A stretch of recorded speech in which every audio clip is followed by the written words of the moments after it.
Okay, ito na naman po ang inyong Pinoy Firearms Instructor na gunsmith din naman. At may naghahanap sa akin sa Pilipinas. Like kong sinasabi, huwag ninyo ako hanapin dyan. Dahil ako po ay 20 years na nagtatrabaho dito sa Kuwait sa Mayadin Shooting Range bilang isang Firearms Instructor, gunsmith. At ngayon ay consultant na. Umpisa po ako nagtrabaho dito 2004 pa. Ayan, at bago ako bumati sa lahat, ay gusto ko lang munang basahin ang problema ng nagpakilalang user. Ang sabi niya, magandang araw po maestro, yung caliber 22, Squares Bingham ko po. Ayaw lumabas ng basyo pag pumutok. Pero pag hindi naman po pinutok, ay lalabas naman po. Bolt action po siya, model 11A1. Okay, bago natin yan sagutin, ay gusto ko muna kayong batiin ng isang mapagpalang araw, lalo tigit sa mga OFW, sa mga panig kayo ng mundo. Mag-ingat po tayo. Ingatan natin ang ating kalusugan at ating mga trabaho. Huwag tayong maaksidente. At bawal tayong magkasakit. May mga pamilya tayong umaasa sa Pilipinas. At maraming salamat sa lahat, sa lahat ng mga subscriber, lalo tigit sa mga nanonood na hindi nag-skip ng ads. Tayo po ay isang charity vlogger. May 6 na estudyante na tinutulungan. Anak ng mga single parents. Hindi ko lang po sila ginagamit para gawa ng video. Ginagamit ko po yung maliit nating kaalaman. Para yung kinikita natin sa YouTube channel ay tinutulong ko sa kanila. Actually, kulang na kulang pa. At sa ngayon ay graduation na. Pinaghandaan natin ang pasukan, pambili naman ng mga school supplies. Ayan, tayo po ay may GCash number dito. Maraming salamat po sa mga tumulong kay Alfredo Isidro at Ordo Sipay ng Las Piñas. Ganyan din kay Architect Arnel Salvador na naging kaibigan ko dito sa Kuwait. At ganyan din kay Jubel Platoon. Ayan, maraming salamat sa inyong mga tulong. At doon sa mga tumulong na hindi nagpakilala, please pakilala kayo para every vlog ko ay ma-shoutout ko kayo. Ayan, shoutout sa inyo. At ngayon ay babasahin kong muli ang katanungan ni user. Okay. Ang baril niya ay bolt action na Squares Bingham. Wala po tayong model na ganyan baril, pero meron naman tayo ditong baril ng 1911 ito. Kadalasan sa mga baril ng 22, caliber 22. Wait. I'm making video ha. Okay, ang caliber 22 po ay walang primer, rimfire po siya. So, lagi ko ang advice ko sa mga may 22, huwag ninyong kakalabitin ng walang bala. Dahil ang nangyayari dyan ay ganito. Ito mga barrel na yan. Yung tinatamaan ng firing pin dun. Ayan o. Close up natin.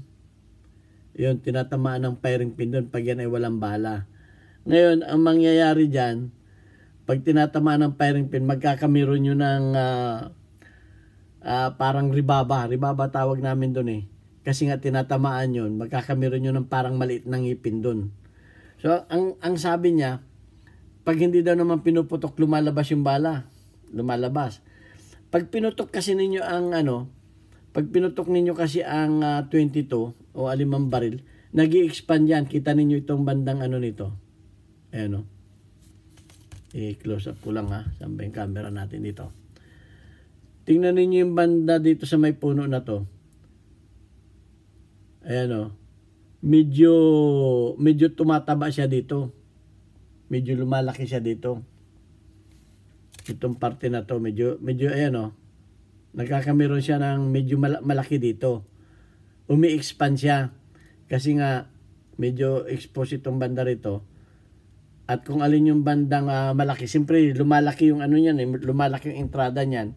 So ang mangyayari niyan, nagkakamiron niya ng parang maliit na ngipin dito. Dahil nga tinamaan siya ng ng firing pin dito. So nakakamiron niya ng parang ngipin doon.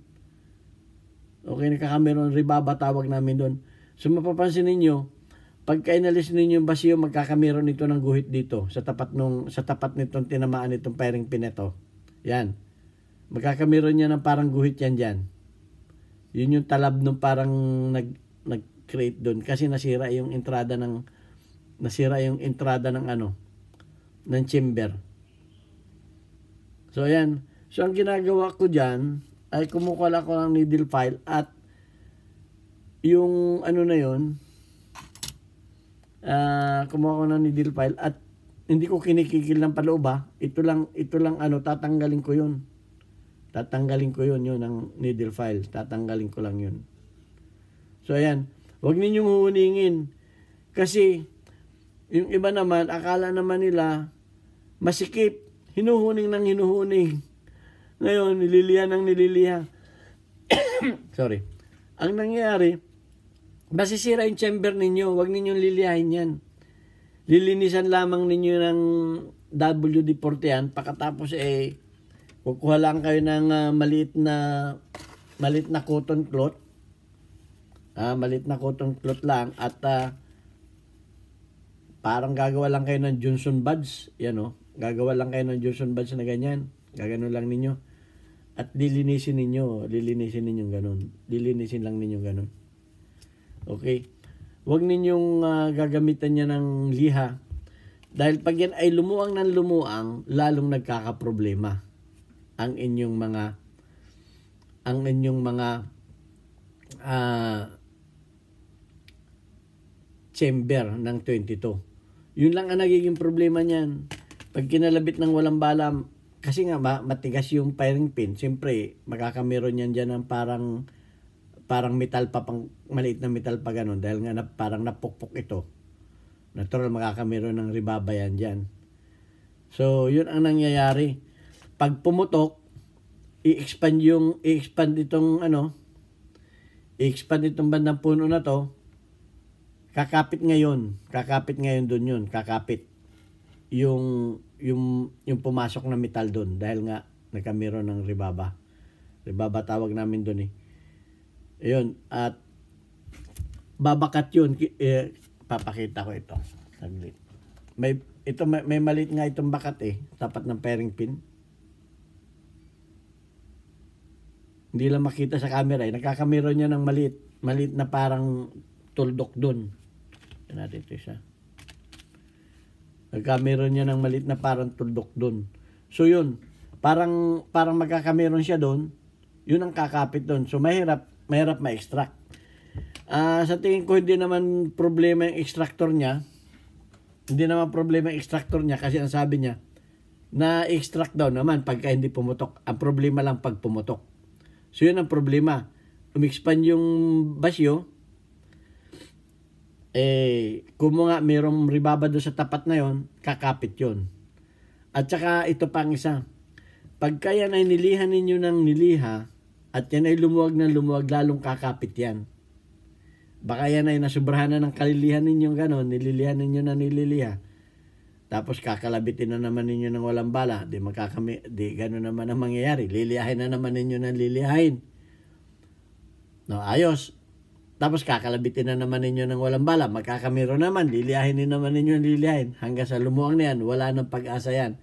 Pagka ganun at sobrang luwag na, pagka yan ay sobrang luwag na, at yan ay talagang mapapansin ninyo na pag nilagyan ninyo ng bala ay kalug ng ganun, okay. Ganitong gawin ninyo. Ito, yung haba ng basyo, yan, gumupit kayo ng bond paper. Ito, ginagawa ito sa mga 1911, mga baril ng ilagay ninyo doon yung itupi ninyo, yung haba ng basyo, ilagay ninyo ganon. Pagkatapos ay ipasok ninyo yung balang hindi pa pumuputok. Pasok ninyo ganon. At tingnan ninyo kung maluag na. Pag yan ay maluag na, ay sobra na yan. Anong gagawin ninyo? Paiisliban ninyo yan sa machine shop. Alam ng machinist yan, iisliban yan. Alam ng mga ng mag-gunsmith yan. Ano na yan, pag luwag na, lalo na pagka doble na, malalaman ninyo na luwag yan, pagka dinoble na ninyo yung papel, at sobrang luwag pa din, ayan na, luwag na yan. Pag yan ay sumubra na ang luwag, mapapansin din ninyo na pag pumutok yan, maitim itong maitim itong labas ng barrel. Labas ng basyo. Itim na itim. So, ganun ang nangyayari dyan. Lalo yung mga bolta. Kasi yan ang sakit ng mga 22. Sakit talaga ng mga 22. Ganun. At kung ang problema naman yan ay extractor, ito. Yung bolt niya, wala naman tayong pare-pareho lang naman ang bolt ng Pag inilagay ninyo yung bala sa kanyang bolt, at yung bala hindi kumakapit, ayan, hindi kumakapit yung bala, yung niyan, yung extractor niyan, nakaganon kasing extractor niyan, yung dito, baka pudpud na, yung nakaganon dito, yan baka pudpud na yun. So, isa pa yun. At saka yung spring niya. Tingnan niyo yung spring niya kung lumalaban pa ba. Kung malambot ng spring, dublihin niyo. Hanap kayo ng matigas na spring. Yun pa. Sa mga rifle kasi, parang dalawang extractor niyan. Yung isa, extractor. Yung isa, tinutulak. May nagtutulak dito sa kabila. Katapat ng extractor. Yun pa rin. Pero sabi naman niya, pag hindi naman pumutok, natatanggal naman yung bala. So, walang problema sa extractor, sa tingin ko doon. So, option lang yun. So, ang tingin ko sa kanya, yung chamber niya, nagka-problema na, nagka-meron na ng rebaba doon. Kaya pag pumutok, sumasabit na doon. So, ayan, yung mga may 22 dyan, sikinin yung ganyan. At advice ko sa inyo, huwag ninyong kakalabitin ng walang bala dahil masisira ang chamber ninyo. Makakamero yun. Maliwanag, yun. Tinatamaan siya